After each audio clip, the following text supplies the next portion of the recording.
राज्यातील मंत्रिमंडळ विस्तार पावसाळी अधिवेशनापूर्वीच होणार। मंत्रिमंडळ विस्तारासाठी लवकरच राज्यातील 3ही महत्त्वाचे नेते दिल्लीमध्ये जाणार असल्याची माहिती। कोकण पदवीधर मतदारसंघाचा पालकमंत्री उदय सामंतांकडून आढावा।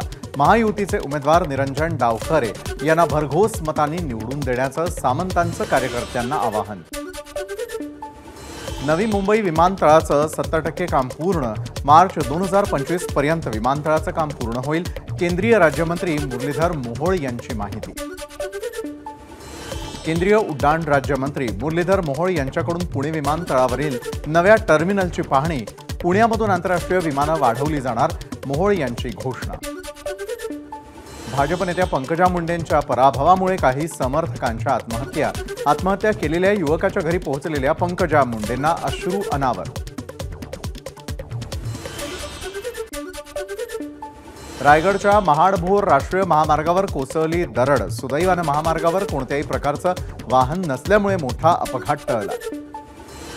छत्रपती संभाजीनगरमधील उर्दू शाळांना 2 दिवसांची सुटी जाहीर।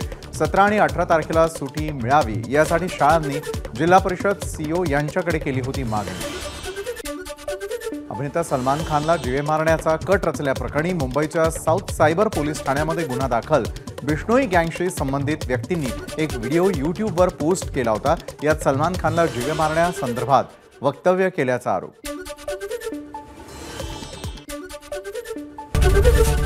एबीपी माझा, उघडा डोळे बघा नीट।